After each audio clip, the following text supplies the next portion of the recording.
തദ്ദേശ തിരഞ്ഞെടുപ്പിന്റെ ഒരുക്കം പൂർണ്ണമായി. കൊല്ലം ജില്ലയിൽ 68 ഗ്രാമപഞ്ചായത്തുകൾ ഉൾപ്പെടെ 85 തദ്ദേശ സ്വയംഭരണ സ്ഥാപനങ്ങളിലേക്കാണ് വോട്ടെടുപ്പ് നടക്കുന്നത്. അന്തിമ വോട്ടർ പട്ടിക പ്രകാരം കൊല്ലം ജില്ലയിൽ 22,54,848 വോട്ടർമാരുണ്ട്. 5,652 സ്ഥാനാർത്ഥികളാണ് ജില്ലയിൽ ജനവിധി തേടുന്നത്. 68 ഗ്രാമപഞ്ചായത്തുകളും 11 ബ്ലോക്ക് പഞ്ചായത്തുകളും 4 നഗരസഭകളും കോർപ്പറേഷനും ജില്ലാ പഞ്ചായത്തും ഉൾപ്പെടെ 85 തദ്ദേശ സ്വയംഭരണ സ്ഥാപനങ്ങളിലെ 1,698 വാർഡുകളിലേക്കാണ് വോട്ടെടുപ്പ് നടക്കുന്നത്. അന്തിമ വോട്ടർ പട്ടിക പ്രകാരം കൊല്ലം ജില്ലയിൽ 22,54,848 വോട്ടർമാരുണ്ട്. 10,43,920 പുരുഷന്മാരും 12,10,905 സ്ത്രീകളും 23 ട്രാൻസ്ജെൻഡർമാരുമാണ് ചൊവ്വാഴ്ച രാവിലെ പോളിംഗ് ബൂത്തിലേക്ക് എത്തുക. കൊല്ലം ജില്ലയിൽ 5,652 സ്ഥാനാർത്ഥികളാണ് ജനവിധി തേടുന്നത്. ഇതിൽ 2,514 പേർ പുരുഷന്മാരും 3,138 പേർ വനിതകളുമാണ്.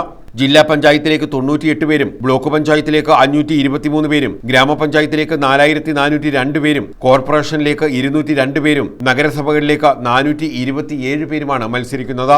ഇലക്ട്രോണിക് വോട്ടിംഗ് യന്ത്രങ്ങളുടെ കമ്മീഷനിംഗ് ഉൾപ്പെടെ പൂർത്തീകരിച്ച് പോളിംഗ് കേന്ദ്രങ്ങളിൽ എത്തിച്ചു. 3 ബാലറ്റ് യൂണിറ്റുകൾ ഗ്രാമ, ബ്ലോക്ക്, ജില്ല എന്നീ ക്രമത്തിലാണ് സജ്ജീകരിച്ചിട്ടുള്ളത്. 7,422 ബാലറ്റ് യൂണിറ്റുകളും 2,730 കൺട്രോൾ യൂണിറ്റുകളും സ്ട്രോങ് റൂമുകളിൽ സൂക്ഷിച്ചിട്ടുണ്ട്.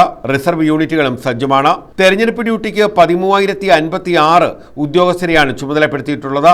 3,264 വീതം പ്രിസൈഡിംഗ് ഓഫീസർമാരും 3,264 ഫസ്റ്റ് പോളിംഗ് ഓഫീസർമാരും 6,528 പോളിംഗ് ഓഫീസർമാരും ഇതിൽ ഉൾപ്പെടുന്നു.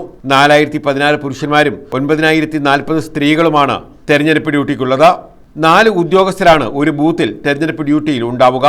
ഡിസംബർ 9 രാവിലെ 6 അതാത് പോളിംഗ് സ്റ്റേഷനുകളിൽ രാഷ്ട്രീയ പാർട്ടി പ്രതിനിധികളുടെ സാന്നിധ്യത്തിൽ മോക്ക് പോളിംഗ് നടക്കും. രാവിലെ 7 മുതൽ വൈകിട്ട് 6 വരെയാണ് പോളിംഗ് സമയം. വോട്ട് ചെയ്യുന്നതിന് കേന്ദ്ര തെരഞ്ഞെടുപ്പ് കമ്മീഷൻ നൽകിയ voter ID card, passport, driving licence, PAN card, Aadhaar card, photo പതിച്ച SLC ബുക്ക്, തെരഞ്ഞെടുപ്പ് തീയതിക്ക് 6 മാസം മുമ്പെങ്കിലും ഏതെങ്കിലും ദേശസാൽകൃത ബാങ്ക് നൽകിയ ഫോട്ടോ പതിച്ച പാസ്ബുക്ക്, സംസ്ഥാന തെരഞ്ഞെടുപ്പ് കമ്മീഷൻ നൽകിയ താൽക്കാലിക തിരിച്ചറിയൽ കാർഡ് എന്നിവയിൽ ഏതെങ്കിലും ഒന്ന് തിരിച്ചറിയൽ രേഖയായി ഉപയോഗിക്കാം.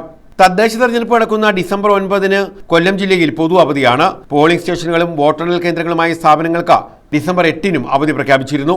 പോളിംഗിന് ശേഷം സ്വീകരണ വിതരണ കേന്ദ്രങ്ങളിൽ എത്തിക്കുന്ന വോട്ടിംഗ് യന്ത്രങ്ങൾ സ്ട്രോങ് റൂമുകളിലേക്ക് മാറ്റും. ഇതേ കേന്ദ്രങ്ങളിൽ തന്നെയാണ് ഡിസംബർ 13 വോട്ടെണ്ണുന്നത്. News desk.